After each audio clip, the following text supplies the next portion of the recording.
Bonjour et bienvenue pour ce premier extrait de la mère de clan du premier cycle lunaire de janvier, qui est celle qui parle avec toutes les relations. C'est celle qui protège l'apprentissage de la vérité. Nous allons donc lire quelques extraits. Donc, celle qui parle avec toutes les relations est la mère de la nature. Elle accueille toutes les formes de vie à l'intérieur de son clan.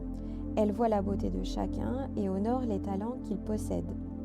En tant que protectrice du rythme, elle nous enseigne à trouver notre propre rythme ainsi qu'à respecter ceux des autres formes de vie. En apprenant la vérité, nous découvrons que chaque forme de vie possède un espace sacré ainsi qu'un rythme qui lui est propre. Pour entrer dans ces espaces sacrés, il nous faut apprendre le rythme de la forme de vie en question.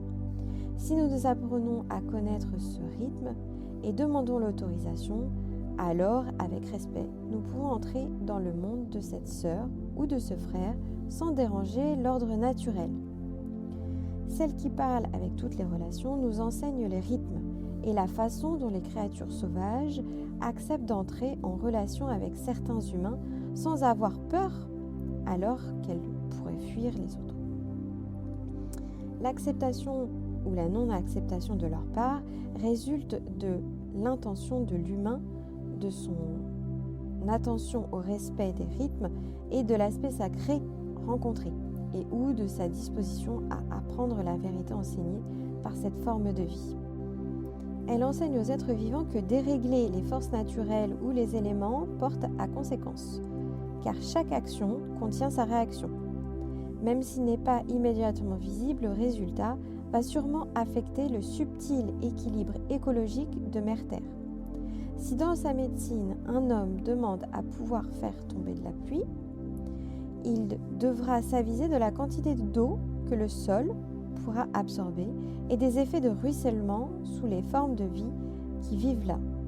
Celle qui parle avec toutes les relations est la protectrice de ces mystères et elle incite constamment à la prudence pour que les rythmes intrinsèques à chaque vie puissent être préservés. Donc dans son aventure, celle qui parle avec toutes les relations rencontre des animaux, des végétaux, des minéraux. Et donc là, il y a une notion importante concernant la rencontre avec le mille-pattes. Donc le mille-pattes hocha la tête et celle qui parle avec toutes les relations acquiesça.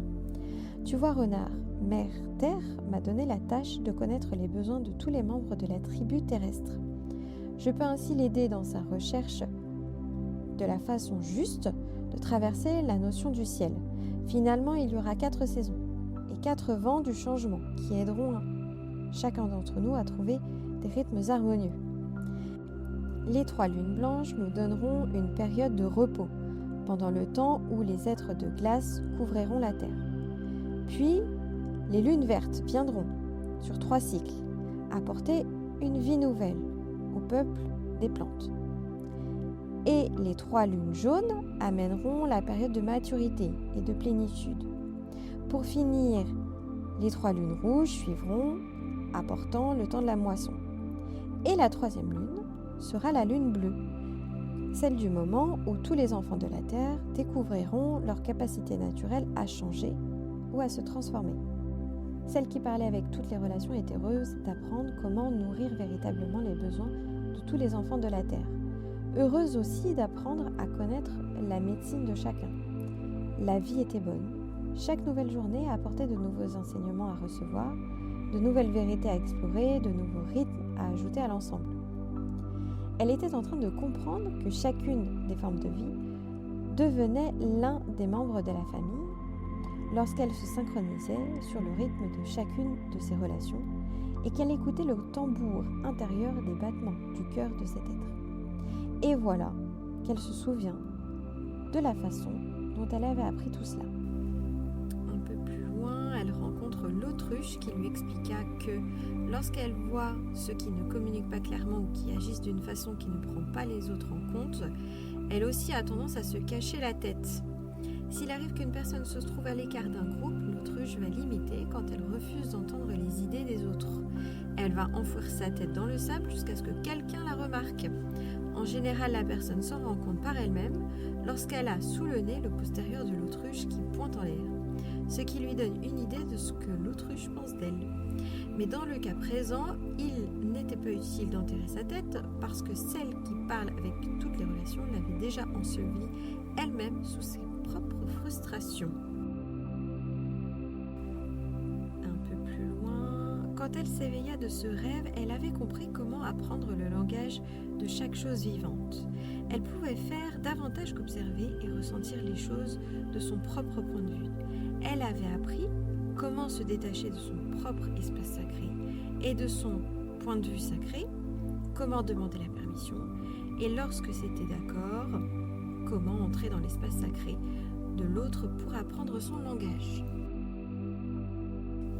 Peu importait que son enseignement fût une plante, une pierre, un animal, un nuage ou les esprits du vent ou de l'eau.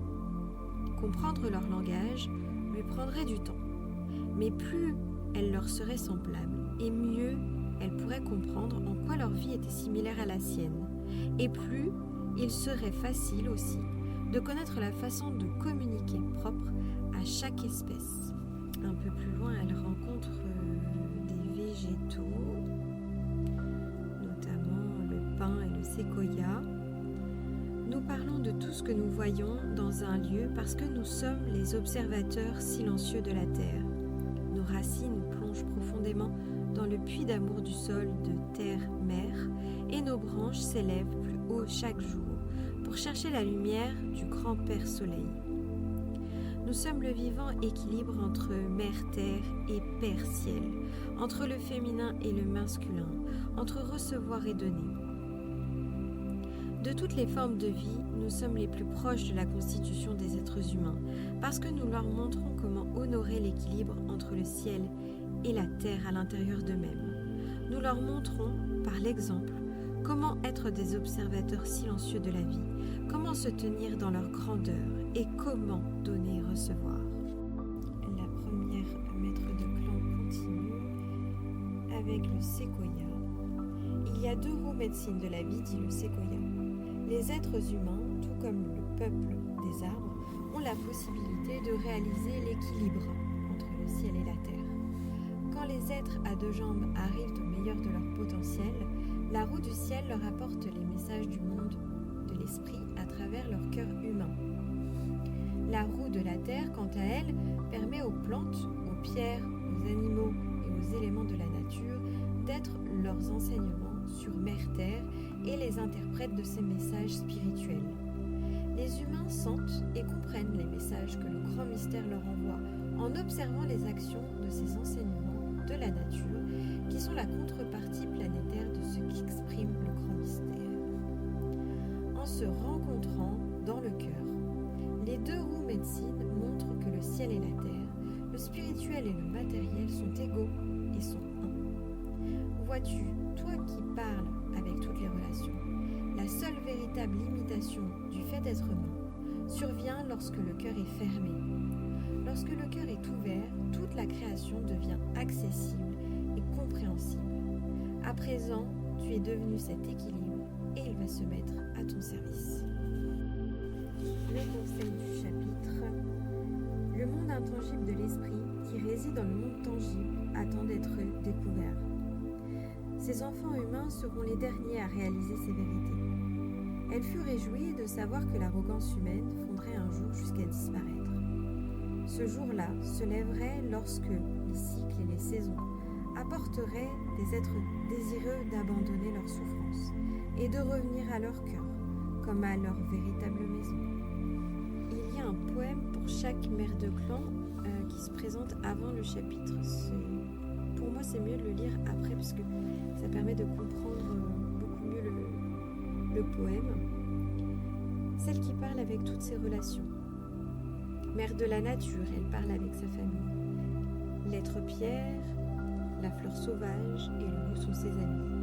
En tissant le rythme des saisons, elle chevauche les vents du changement, ouvrant son cœur avec la bonté qui protège de la faim et de la douleur. Gardienne des besoins de la terre, toi qui rassembles le petit et le grand au sein d'une même famille. Mère, je te vois dans la goutte de rosée, je t'entends dans le cri de l'aigle. Voilà, la lecture des extraits de ce livre, Les 13 mères originelles, est terminée pour le premier chapitre. J'espère que cela t'a plu. N'hésite pas à utiliser la partie commentaires pour pouvoir discuter et donner tes impressions et tes ressentis. Et moi, je te dis au mois prochain